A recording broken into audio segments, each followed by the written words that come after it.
تمام پیغمبر نبی کے پاس آئیں گے کہ آپ سفارش سے آغاز کریں، یعنی سفارش کا آغاز آپ سے ہوگا، پھر آپ صلی اللہ علیہ وسلم سفارش کریں گے۔ تو یہ ایک سب سے اونچا مقام ہے جو اللہ قیامت کے دن رسول اللہ صلی اللہ علیہ وسلم کو دے گا، اور جس سے آپ کی تمام پیغمبروں پر فضیلت ثابت ہو جائے گی کہ جب تک آپ کی طرف سے شفاعت کی ابتدا نہیں ہوگی کوئی اور پیغمبر سفارش نہیں کریں گے۔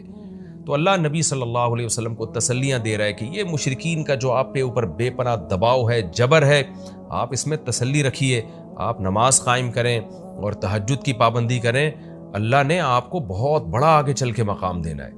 تو چونکہ نبی صلی اللہ علیہ وسلم بھی بشر تھے نا، مشرکین کے دباؤ کی وجہ سے آپ بھی ایک پریشانی میں آتے تھے، تو اس لیے اللہ آپ کو ثابت قدم رکھنے کے لیے آپ صلی اللہ علیہ وسلم کو یہ خوشخبریاں سنا رہا ہے کہ آپ نے اپنا اس عمل کو فوکس کرنا ہے، نماز اور تہجد کو، تاکہ آپ کا اللہ سے قرب رہے، اور اللہ آپ کو خوشخبری دے رہا ہے کہ امید ہے آپ کا رب آپ کو بہت بڑے مقام تک پہنچا دے۔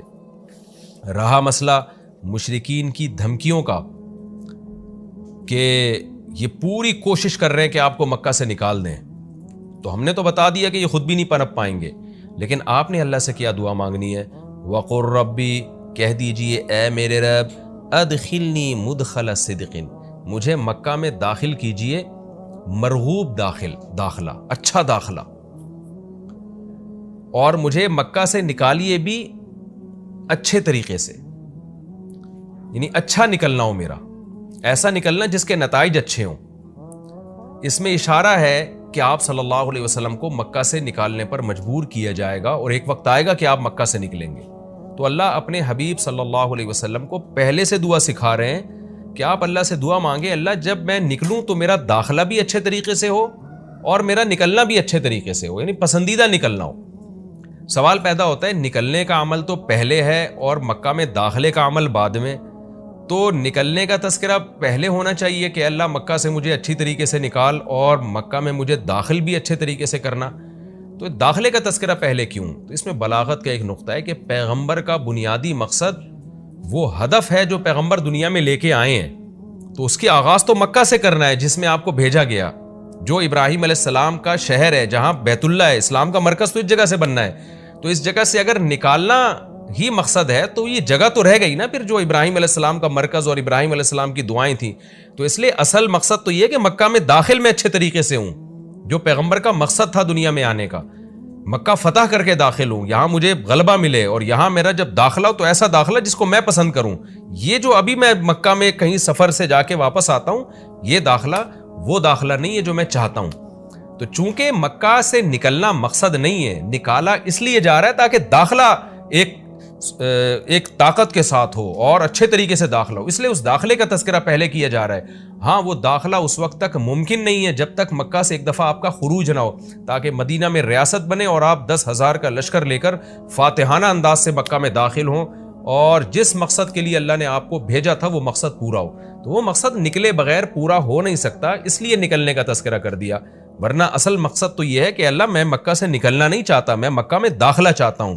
داخلہ ایسا ہونا چاہیے مدخل صدق، سچا مرغوب داخلہ ہونا چاہیے۔ چنانچہ اللہ نے آپ کی دعا قبول کی، اور جب نبی مکہ میں داخل ہوئے نکلنے کے بعد تو کیسا بہترین آپ نے کا داخلہ ہوا کہ 10,000 کا لشکر لے کر آپ گئے، اور مشرکین مکہ آپ سے معافی کی بھیک مانگ رہے تھے۔ تو یہ مکی آیتیں اس وقت تو ظلم کے پہاڑ توڑے جا رہے تھے، لیکن پیغمبر سے اس طرح کی دعائیں کروائی جا رہی تھیں، وَأَخْرِجْنِي مُخْرَجَ صِدْقٍ، اور اللہ مرغوب نکلنا ہو، یعنی جب میں نکلوں تو بھی میرا اچھا ٹھکانہ ہو۔ چنانچہ آپ کا نکلنا بھی بڑا اچھا ہوا کہ پورا مدینہ آپ کے استقبال میں کھڑا ہوا تھا، اور طلع البدر علینا من ثنیۃ الوداع، یہ جو ترانے ہیں یہ مدینہ کی بچیاں آپ کے استقبال میں پڑھ رہی تھی۔ تو آپ کا نکلنا بھی اچھا ہوا، یعنی مدینہ میں داخلہ جو مکہ سے نکل کے، اور پھر جو مکہ میں آنا وہ تو اس سے بھی زیادہ عزت اور شان کے ساتھ ہوا۔ وَاجْعَلْ لِي مِن لَّدُنْكَ سُلْطَانًا نَصِيرًا، اور اللہ تو بنا دے میرے لیے اپنے پاس سے زبردست طاقت جس میں میری مدد ہو، غلبہ دے دے مجھے مشرکین پر۔ یہ بھی مستقبل کی دعا ہے جو ان حالات میں نبی سے منگوائی جا رہی ہے، اور اللہ نے آپ کی ساری دعاؤں کو قبول کیا، سلطان نصیر بھی دے دیا آپ کو، غلبہ بھی دے دیا مکہ پہ، ایسا غلبہ جس میں اللہ کی مدد تھی، اور وہ کمزور غلبہ نہیں تھا، طاقتور غلبے کو سلطان کہا جاتا ہے۔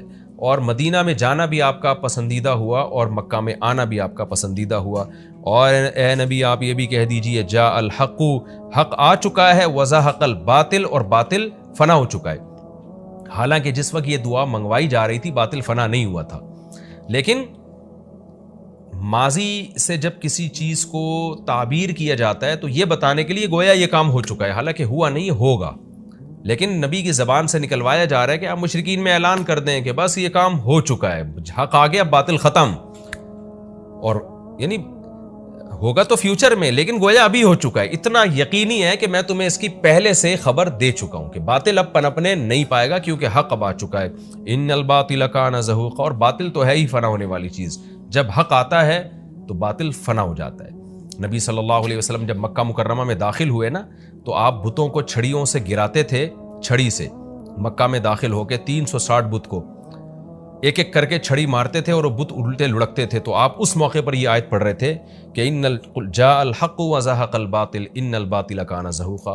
کیا کیفیات بنتی ہوں گی صحابہ کی اور پیغمبر کی اس وقت کہ جو خوشخبری ان کو 13 سال پہلے دی گئی تھی، کئی سال پہلے دی گئی تھی اور یقینی دی گئی تھی کہ یہ ہو چکا، تو اللہ نے اپنی آنکھوں سے دکھا دیا کہ کیسے بتوں کو بیت اللہ سے نکالا جا رہا ہے اور اللہ کے گھر کو کیسے شرک سے پاک کیا جا رہا ہے.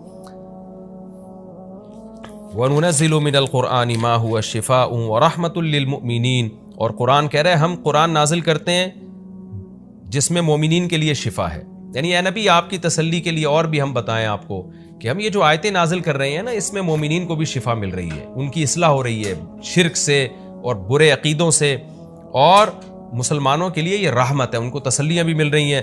وَلَا يَزِيدُ الظَّالِمِينَ إِلَّا خَسَارًا، اور ظالمین کے خسارے میں اضافہ ہو رہا ہے کیونکہ ظالمین اس پر عمل نہیں کر رہے، حجت تمام ہو رہی ہے. وَإِذَا نَمْنَا عَلَى الْإِنسَانِ أَعْرَضَ وَنَأَىٰ بِجَانِبِهِ، قرآن کہتے ہیں ہم جب انسان پر احسان کرتے ہیں تو وہ اعراض کرتا ہے اور اپنے پہلو کو ہٹا دیتا ہے. نعمت ملنے کے بعد بجائے اللہ کے قریب ہونے کے اللہ سے دور ہوتا ہے.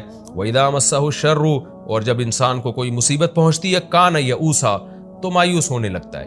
یعنی انسان کے بارے میں شکایت کی جا رہی ہے کہ اس کا اللہ پر ایمان نہیں ہے. پیغمبر کا مقصد ہے اللہ سے جوڑنا.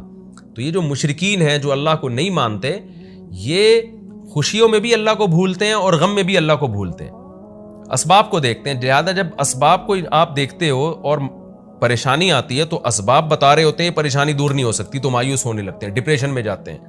اور جب خوشی آتی ہے تو اپنا کمال سمجھتے ہیں، لہذا اترانے لگتے ہیں اور خدا سے دور ہو جاتے ہیں. تو اے نبی ان سے کہہ دیجئے کل یعمل علی شاکلتہ، ہر شخص اپنی نیچر کے مطابق عمل کر رہا ہے.